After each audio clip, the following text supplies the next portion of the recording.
Welcome back to the Form Factor here on At the Races. Hugh Taylor's my guest here in the studio. We've got some stats to run through now. Let's start with a sire stat, which is about relating sires to ground. Tell us about this. Well, we touched on this last week and we put up the wrong graphic, so I promised that we'd put the right one up this week. This is basically, we talked about the actual over expected, which is whether horses are performing better than their market position suggests.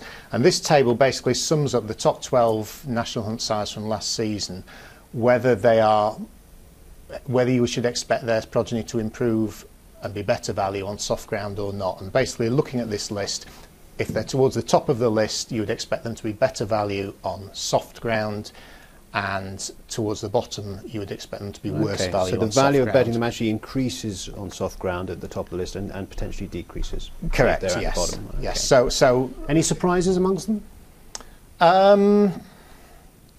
Well, I've looked at these before, so it's difficult for me to say. I'm perhaps not the right person to say. I mean, some horse like Presenting is known as a good, decent ground sire generally, I think, so it wouldn't be surprising to see him towards the bottom. I'm not sure what the reputation is of some of these other sires on this list, because I tend to look at statistics rather than reputation for this sort of thing. And presumably with a Milan or an Old Vic or Cave Tara, we're talking about big samples there, aren't we? So, I mean, they're reasonably robust sample size, yeah, but the reason I use the actual over expected is because rather than just doing percentages or anything like that, because they can become self-fulfilling prophecies. Yep. Trainers will withdraw their presentings if there's soft ground, and therefore that sort of thing happens.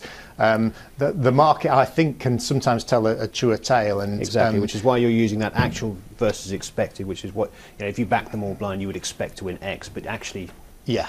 I think in this case, in this instance, it might be the most helpful tool. So what I'm saying is really the ones towards the top of the list tend to do quite well for punters on soft ground, and vice versa for the bottom. There was another one I threw in last week, Sean, was Coringa Bay, who wouldn't be in the top 12 sires, but he has a very, very good record on soft ground. I think it was the horse of Mark Bradstock's that won at Cheltenham at the weekend very impressively, and I was slightly annoyed with myself for not tipping that afterwards, but there you go, not taking my own advice. Coringa Bay angle. Yeah, I saw a tweet from that about that. I think it was Dominic Hamlet might have tweeted about. She's a Coringa Bay fan. Oh right, okay. And follows those horses on soft ground. I didn't know that. I didn't know that. But his horses stay very well, and they go really, really well on soft ground. Yeah, good stuff.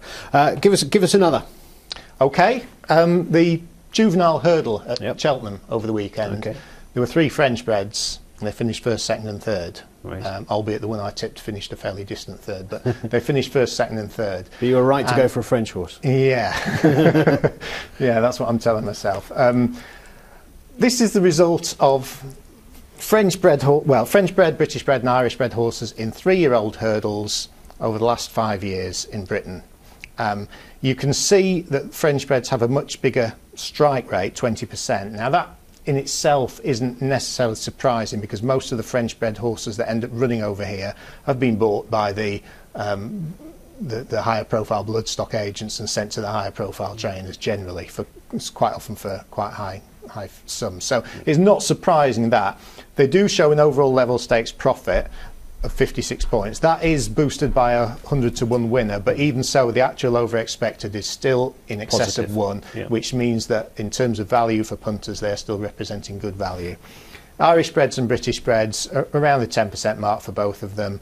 The Irish breds, there's a 200-to-1 winner in there, and that's had a positive impact on the overall loss. But you can see that in 3-year-old hurdles, they aren't representing such good value for punters as the French breds sub are. 1, so therefore it's a slightly negative. It's been well documented that they tend to get them going earlier and all this sort of thing with some of these French breds. So the reasons behind this have been well documented for years. But it's still, the market is still affording a bit of an edge. The market, there is still more value in backing them than in British and Irish breds, in my opinion. Okay, good stuff. Bit of food for thought from you. Today, what do we like today?